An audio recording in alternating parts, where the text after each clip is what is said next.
Steve from Steve's Locksmith Shop. I just wanted to do a little knife review. This is on a new survival knife I got. It's called the Bushmaster survival knife. And there it is. It measures about 15 inches with a 10-inch blade.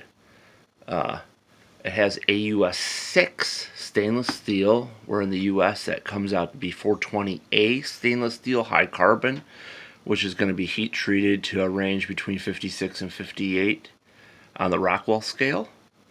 This does feature a stamped in sextant in the blade for doing celestial navigation, and has a compass on the end, has a little survival kit in the handle with a couple of band-aids, fishing hooks, sinkers, and it comes with this pretty nice nylon sheath.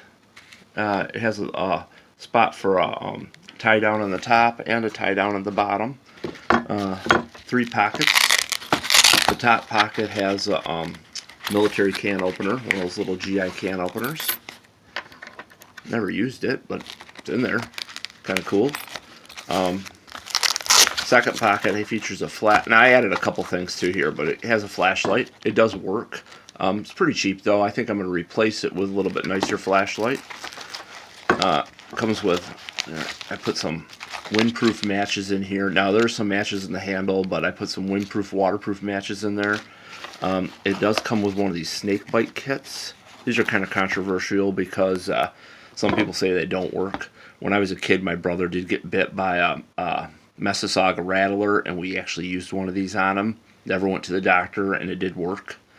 Pretty much, there's a little tube of iodine in this thing, and the base is a little tie goes around your arm to stop circulation.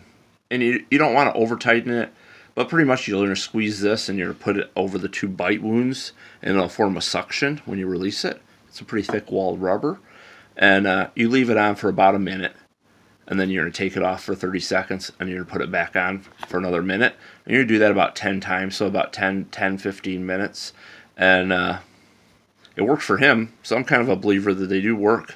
And if you're back in the bush and you get bit by a poisonous snake, trust me, you'd rather you have this than don't have anything at all.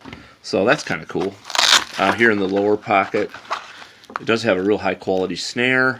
Pretty much that pretty secure, trap anything that gets in there. It has an auto locking system, so as it tightens up, as it constricts, it locks. And then it has this tie down. It's about a 3-foot snare. There's a spot you could put a screw. I'm going to put a drywall screw and like a little Swiss Army knife in here with a Phillips. So I could actually, if I ever had to, I could screw that to a tree. So I would hate that an animal would ever get loose with a snare on. So, and because it's a heavy duty snare, that's not going to happen as long as you mount it right. And then, like I said, in the handle's a little survival knife. Pretty much, I can show you the basics on doing celestial navigation with that sextant. So what you're going to do, and go over here to my paperwork.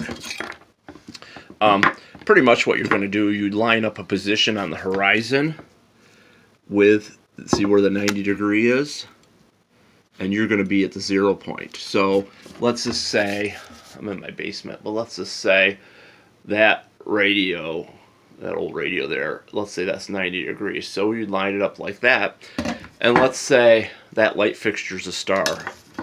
So let's see if I can do this with one hand. You're going to use an object. I'm just going to use a pen. But pretty much you line it up with the horizon, you're going to angle the pen towards the star, and then you bring it down and you look at your degrees. Let's just say it's 45 degrees. You know, I'm doing this one hand, but just to give you an example. So let's say star A, and let's say you're out here. Oops, sorry. You're out here. And let's say this angle's 45 degrees. And directly underneath the star, let's say it's 5 o'clock. At 5 o'clock, star A is this position directly under the star. And there's a book for key stars of when they're going to be directly overhead. So at 5 o'clock, star A is directly overhead at this position. Now we don't know this position, but this is 90 degrees. Oops, 90 degrees right here. So we know this angle's 90 degrees. We know this angle's 45 degrees. You could do a little, because in the book, you're going to use this little star navigation book. And it would be good to make a copy of some key stars and put it in with this knife. But pretty much you're going to do a little trigonometry, and you're going to figure out how many miles it is going to be, because we know the degrees is 45, and we know the star A, the height of the star, time position over top of the 90 degrees. So let's just say, just for example, just so you kind of get an idea how this works. Let's say if you're at 45 degrees at 5 o'clock, you're going to be 600 miles away from directly overhead. So 600 miles, but you don't know where on this, we call this the loop. Okay, we don't know where on the loop you are. You could be here, you could be here, you could be here, you could be here. So what you have to do is you have to have another star. So let's say you call the star B. Let's say, just for example, it's Betelgeuse, which is one of the top stars in Orion's constellation. So, which is another key star. So let's say we take a sextant measurement here. Let's say it's, I don't know, 55 degree angle. Okay, over Betelgeuse. And let's say that is 900 miles away from that. Okay, so we're going to draw another loop like that. That's 900 miles away. So where these intersect on the loop, that is going to be your position. So now we know your position on a map, because we're going to be doing this on a map. We know where this star on the map is directly overhead at 5 o'clock.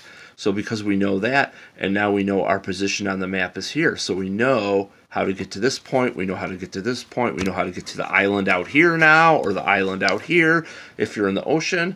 So this is kind of a cool feature that I don't know if you ever use it, but if you ever had to use it, what I think I'm going to do is put a couple key stars, and I'm going to engrave them on the blade, and the times that they're directly overhead. So you could do the math. I mean, I got this whole other side of the blade to engrave the key stars on. I could probably put 10 key stars on here with all the times of when they're going to be directly overhead. And then this knife, you really could use it to travel with. Or I mean, to find your position, especially if you're nautical. If this was on a life raft, or you were on a prairie, you have to have the horizon. You're not going to use that in the woods. But this is kind of cool to have on a survival knife. The other neat thing this does have is it has a pommel compass. Let me take this off here. Got to have two hands to do this.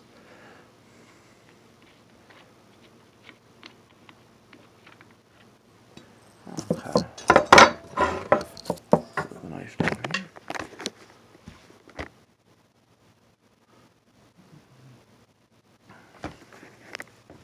Okay. And the neat thing is this does face north. You can mess it up. And it's going to keep going back to north every time. So throw it around.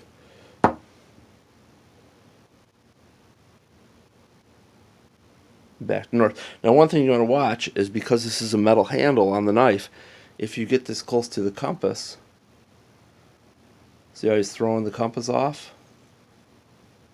See that? So you really want the knife, you want to unscrew the pommel and use the knife, you know, a couple feet away from it. Oops. Sorry about that. Phone's turned.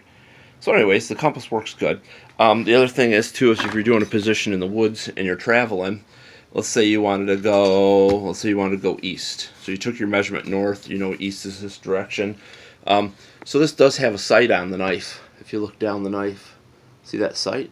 It's like a gun sight. So you're going to put this, let's say east, you see that tree up on the ridge is east. So you'll take your knife, line it up with east, put the tip on there and line up the gun sight, and say, okay, I got the gun sight up. Oh yeah, that tree is east.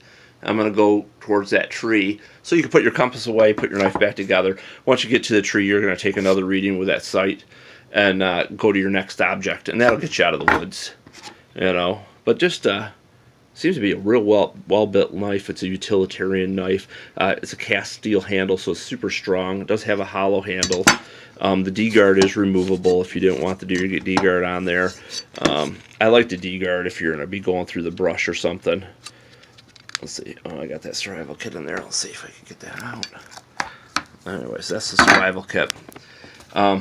So they have Morse code on there. I guess you could use it with the flashlight. I'm not that great at Morse code, so you'll get an SOS out of me, and that's about it. One end of the cap has a magnifying glass.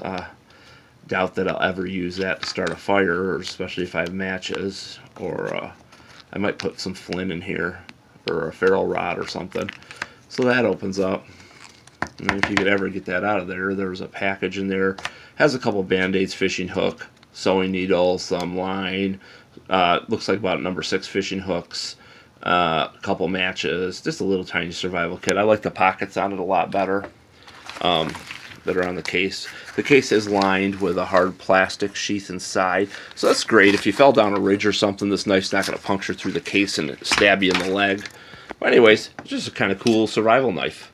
So if you're looking for, I think I paid $37, bought it on eBay.